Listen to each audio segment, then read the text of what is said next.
Decidí llamaréis que cando queira, aquí ten un sitio donde vir, ¿no? Sí, invitámoslo a vir cando queira, cando poida. Ay, atención, oh! Ahora, ya te Vale, veña, ahora silencio porque vou empezar a contar o conto, vale? Había moito tempo, nun lugar chamado Taragoña, vivía un pobo, os celtas. Vedes, Taragoña, que estaría aquí. Aquí era onde vivían os celtas. Ves, aquí temos unha foto dos celtas, e máis a casa onde estaban os celtas. Os celtas vivían nunhas casas distintas ás nosas. Eran de pedra e redondas, un tellado de palla. Vedes, aquí temos a casa onde vivían os celtas.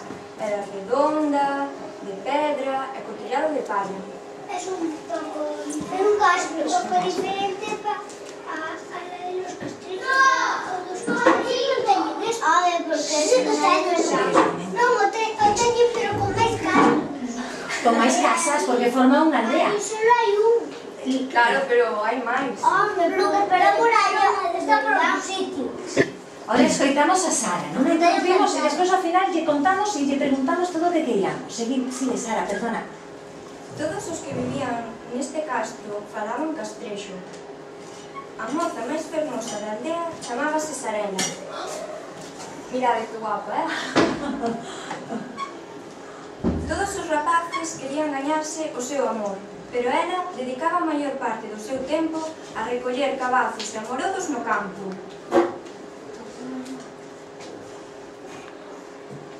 Ves, aquí temos dúas fotos dos amorodos e cabazos que recollía Sarela no campo. Un día escoitaron que o maior imperio do mundo se achegaba ás súas terras. Os celtas asustáronse moito e decidiron construir murallas para protexerse, pero non o conseguiron. Os romanos, que así se chamaban os soldados deste pobo, asaltaron o seu poboado e roubaronlles o tesouro de Caldas e o casco de Rianxo. Vedes, aquí temos o casco de Rianxo. Como o casco de Leiro que está roto.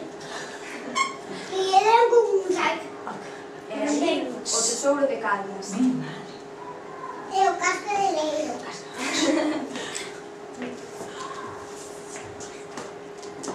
Gustoules tanto o lugar onde vivían os celtas que decidiron quedarse a vivir ali.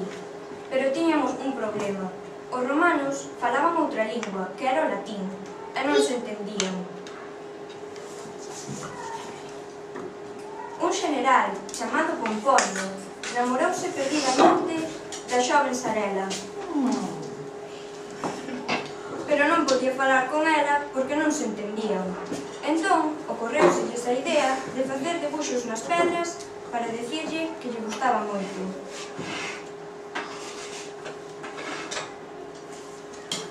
Tamén espiaba detrás das matas, pero Sarela non lle facía caso, xa que consideraba un invasor.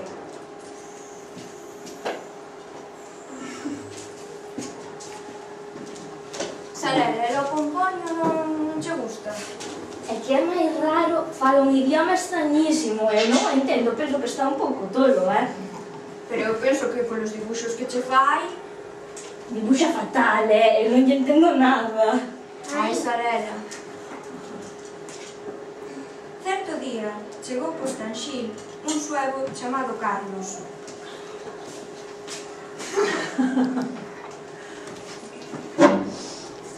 Que a ver esta moza sentiu como se un dardo se lle cravase no corazón. Decidiu regalarlle un xabón a Sarela, pero esta tiroulle só ao mar e creouse unha gran espuma vermella. Aquí temos a Carlos, o guerreiro suevo. Suevo. Tanto escoitamos, non? Suevo. Se viron así, esa guerreiro suevo. Este é o dardo que se lle cravou a Carlos no corazón ao ver a Sarela. Estaba moi namorado. Este era o xabón que lle dou, pero Zarela rechazou uno. Mira que está escova branca, mi madre.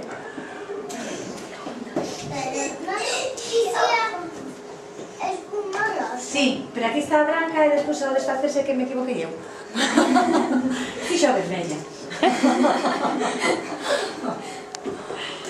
A ver, Zarela, logo non che gusta nin Pomponio, e a Carlos tampouco.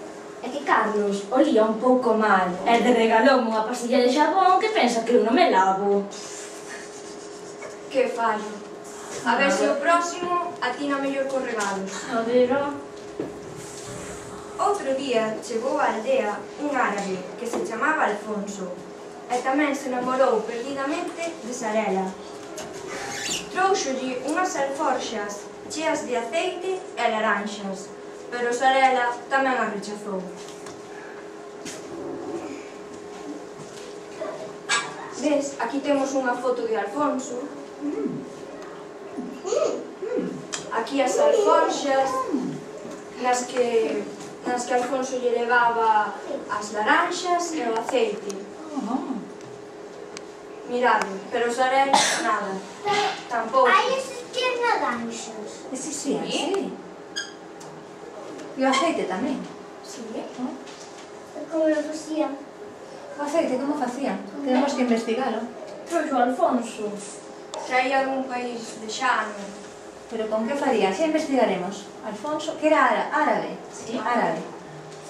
Árabe e suevo. Ui, complicado estos. Facíano en muiños. Ui, bueno. Ui. Espera que xa investigaremos. A ver como sigue este conto.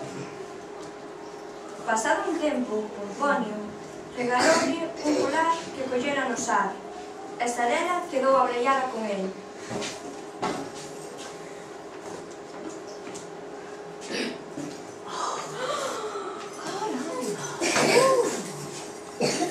Que bonito.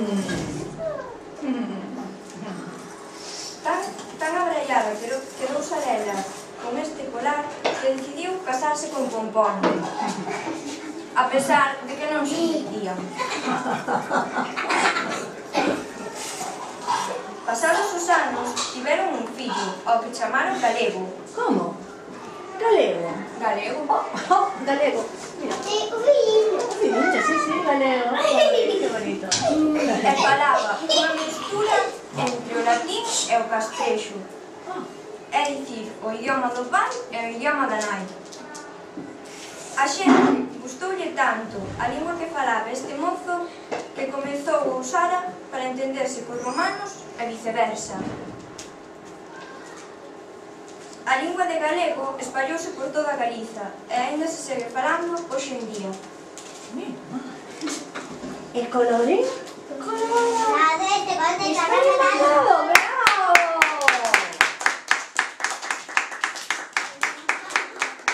Qué bonito. No sabes ni cómo estás. No, pero ahora no estamos hablando de eso, ¿eh? Ahora estamos hablando de Galicia. Este mapa de Galicia. Galicia. ¿Y dónde dices estaría eso? Ay. ¡Ah! ¡Mira! ¿Por qué visitar? Claro, porque, mira. porque é interactivo, como grande. Claro, porque... ¡Ay! Perdón. Sara, dale a flecha con el dedo. Claro, sí, sí. Bueno, ahora no, ahora sí, todavía sí. No. Eso, váyate, fache caso a ti. Que no Gaela. Bueno, mira, ahí está, en fin. ¿Y sabes que aquí ahora hay un sitio que se llama Branco? Es Tocino. Y vivimos ahí, Branco y Tocino. A ver, ¿quieres decir una palabra castrexa a ti? Carola, ya dijo todas, Lucas. Ven. ¿Quieres decir una, Isabela? Alex, Dice caballo. ¿quieres decir una a ti? Fran. No, ¿qué te quieres decir? Mateo, dime a ti. ¿Ay? ¿Y eso es así entonces? ¿Cómo esas palabras castrexas que decían ahí? Camisa, pues sí, señor, camisa. Camisa de puñera aquí. Camisa. La camisa de puñera. Aquí, justo. Oye, Esta es una camisa. ¿os acordades dónde investigamos?